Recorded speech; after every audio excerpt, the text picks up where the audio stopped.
Hello বন্ধুরা, আমি মৈনাক চলে এলাম নতুন একটা ভিডিওতে। তোমরা প্রত্যেকে জানো আগামীকাল মঙ্গলবার থেকে কিন্তু টলিপাড়ায় বন্ধ হয়ে যাচ্ছে শুটিং, এবং গতকাল ঠিক রাত্রিবেলাতেই কিন্তু আর্টিস্ট ফোরাম থেকে কিন্তু শান্তিলাল মুখার্জি তিনি একটা লেটার প্রকাশ করে এবং সেখানে কিন্তু সাফ জানানো হয় অনির্দিষ্ট কালের জন্য কিন্তু শুটিং বন্ধ থাকতে চলেছে।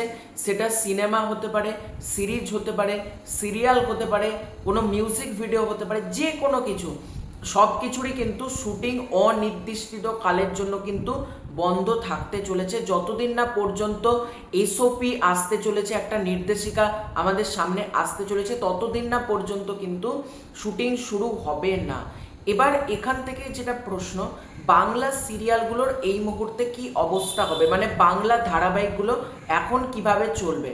দেখো, সিনেমা হোক বা সিরিজ হোক, এগুলোর ক্ষেত্রে কিন্তু কোনো প্রবলেম হবে না, কারণ এগুলো ডেইলি শো না।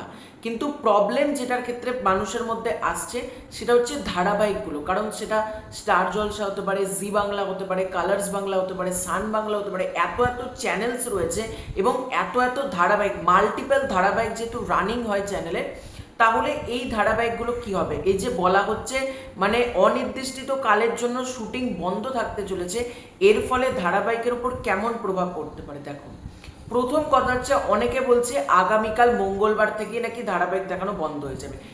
বিষয়টা কিন্তু একেবারেই সেটা না, কারণ ধারাবাহিক যেরকম প্রচুর এপিসোডস কিন্তু তাদের কাছে আগে থেকে শ্যুট করা থাকে। ধরো আজকে টেলিভিশনে আমরা 1 নম্বর এপিসোড দেখছি কোনো ধারাবাহিকের, আমি একটা এক্সাম্পল দিচ্ছি, কোনো ধারাবাহিকের আমরা এপিসোড 1 দেখছি, হয়তো মেকার্সদের কিন্তু এপিসোড 10-11 পর্যন্ত কিন্তু অলরেডি শ্যুট করা রয়েছে। সুতরাং যতদিন না পর্যন্ত মানে এই ঘটনাগুলো ঘটছে, এপিসোডস কিন্তু ব্যাংকিং থাকে, মানে একেবারেই কিন্তু সেটা না যে ধারাবাহিকের কোনো এপিসোড মেকার্সদের কাছে স্টক থাকে না, একেবারেই কিন্তু সেটা না। মানে আমি এটাই এক্সাম্পল দিলাম, কোনো চ্যানেলে ধরো এপিসোড 1 দেখাচ্ছে, চ্যানেলের কিন্তু কাছে অলরেডি 10-11 এপিসোড কিন্তু স্টকে রয়েছে। আবার কোনো কোনো ক্ষেত্রে 5-6 এপিসোডও স্টকে থাকে। এটা সম্পূর্ণ যে পরিমাণ শ্যুট হয় তার উপরে এপিসোডকে কাটা হয় 20-22 মিনিট করে, দিয়ে ডিউরেশন হিসেবে মানে দেখানো হয় টিভিতে। এবার একটা কথা, এই যে বলা হচ্ছে আগামীকাল থেকে ধারাবাহিক দেখানো হবে না, এটা কি ঠিক? উত্তর হচ্ছে না। আমি তোমাদেরকে এই ব্যাপারটা ক্লিয়ার করে দিলাম। এবার যখন এপিসোড ফুরিয়ে যাবে, এটাও তো অনেকের মধ্যে প্রশ্ন, যখন এপিসোড ফুরিয়ে যাবে তখন কি হবে। দেখো, মনে করে দেখো কোভিডের সময় কিন্তু মাসের পর মাস ধারাবাহিকের শুটিং বন্ধ ছিল, সিনেমা। তোমরা ফিরে যাও কোভিডের সময় কিন্তু অনেক দিন শুটিং বন্ধ ছিল। এর ফলে কি হয়েছিল, মেকার্সদের কাছে যতগুলো এপিসোড তাদের স্টকে ছিল তারা সেগুলো দেখিয়েছিল, এবং তারপর যেটা হয়েছিল যে পুরনো এপিসোডসগুলোকে আবার টেলিকাস্ট করা হচ্ছিল, বা কোনো ক্ষেত্রে কোনো রিয়ালিটি শোকে আবার দেখানো হচ্ছে, বা কোনো ক্ষেত্রে নানান রকমভাবে কিন্তু দেখানো হচ্ছিল, ধারাবাহিকগুলো পুরনো এপিসোডসগুলো টেলিকাস্ট হচ্ছিল। কোনো অবস্থাতেই কিন্তু চিন্তার কোনো কারণ নেই যারা ভাবছো কি হবে বা ধারাবাহিকগুলোর ভবিষ্যৎ অনিশ্চিত, একেবারেই সেটা না। কোভিডের সময় থেকে যখন টলিপাড়া রিকভারি করে এসেছে, এই ঘটনাটা রাহুল অরুণোদয় বন্দ্যোপাধ্যায় আমাদের ছেড়ে চলে গিয়েছেন। আমি বলবো এটা বেস্ট ডিসিশন।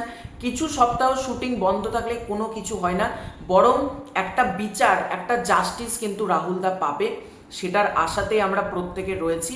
এবং তোমাদেরকে যেটা বললাম যে চিন্তার কোনো কারণ নেই, এখনও এপিসোডস যতদিন পর্যন্ত তাদের স্টকে আছে, তারা আজকেও জোর কদমে কিন্তু শ্যুট চালাচ্ছে। কালকে থেকে বন্ধ হচ্ছে শুটিং, তারা কিন্তু মানে মঙ্গলবার থেকে বেসিক্যালি বন্ধ হচ্ছে, তারা কিন্তু যেগুলো তাদের কাছে স্টকে আছে তো সেগুলো দেখাবে, এবং আশা করি খুব তাড়াতাড়ি এটা সলভ হয়েও যাবে।